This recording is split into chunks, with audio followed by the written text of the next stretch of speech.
ভারতের ত্রিপুরায় ভারী বৃষ্টিপাতের কারণে নেমে আসা পাহাড়ি ঢলে ব্রাহ্মণবাড়িয়ার আখাউড়া উপজেলার নিম্নাঞ্চলে বিভিন্ন এলাকা প্লাবিত হয়েছে। রোববার সকাল থেকে পানি বাড়তে শুরু করলেও সন্ধ্যার পর তা দ্রুত বৃদ্ধি পায়।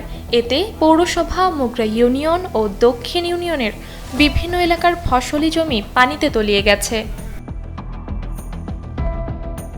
স্থানীয়রা জানান, পাহাড়ি ঢলের পাশাপাশি হাওড়া নদীর পানিও বাড়ছে।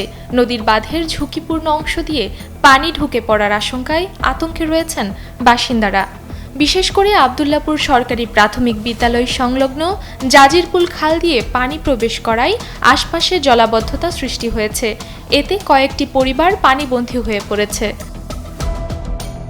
কালকে রাত্রে থেকে প্রচুর বাড়াবার বাড়তেছে, জমিন বহুত প্রচুর জমিন আমরা মারি গেছে, বাড়ি ঘর শুনতে যাইব গা। এই অবস্থা ধরছি আমরা, চলো নেই আমরা কি করো মাল লাগে আল্লাহ কাছে শুকরিয়া। জমিন সব আমার 3-4 কানি 800 কানি জমিন আছে, সবটি তল গেছে গা। এলাকাবাসী জানান, কষ্ট করে ও বেশি দামে ধান চাষ করেছিলেন। পানিতে জমি তলিয়ে যাওয়ায় বড় ক্ষতির আশঙ্কা করছেন তারা। ক্ষতিগ্রস্ত কৃষকদের সহায়তায় দ্রুত সরকারি উদ্যোগের দাবি জানিয়েছেন স্থানীয়রা। সুটগেটের নারায়ণপুরের সুটগেটটা এইটা লাগি আমরা মাছ মারে আমরা এই পানি আড় করে তুলে আমরা উজানের পানি সব এসডি হয়ে করে তাই আমরা এই সুটগেটের আমরা এটা ফুললে দেয়, নাইলে এটা ভাঙ্গা দিলে আমরা এটা আমরা জমিন অত বছর তল গেছে না, এখন এই সুটগেটটা দেওয়া না আমরা এই জমিন সব পানির তলে জায়গা। এটা ভারতের পানি আইয়া ঠেলা পড়ছে, ভারতের বান ভাঙছে, ভাঙ্গাতে পানি ঠেলা পড়ছে, ঠেলা পড়ে আমরা এই জমিন সব তল গেছে। সকাল থেকে এই বন্যার পানি আমরা হোটেল আছে, আছে দোকান পাহাড়িটা সব তল গেছে গা।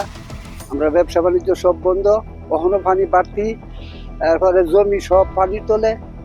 এখন আমরা এই অবস্থা আছি, পানি এখনো বাড়তেছে, পানি এখনো কমে না, আমরা খুব কঠিন বিপদে আছি। গতকাল সকাল থেকে পানিটা বাড়া শুরু করছে, এখনো বাড়তি আছে পানিটা। এই পানি আমাদের আসলে অনেক ক্ষতি হচ্ছে। এখন আমাদের দোকান পানির নিচে আছে, এখনো পানি বাড়তি অবস্থায় আছে, আরো বাড়লে আমরা আরো ক্ষতিগ্রস্ত হব। স্থানীয়রা বলেন, পানি যেভাবে বাড়ছে তাতে নিম্নাঞ্চলের মানুষের মধ্যে আতঙ্ক বাড়ছে। পরিস্থিতি মোকাবিলায় দ্রুত ব্যবস্থা নেওয়া প্রয়োজন। বিথিকা সরকার, ডেইলি সান।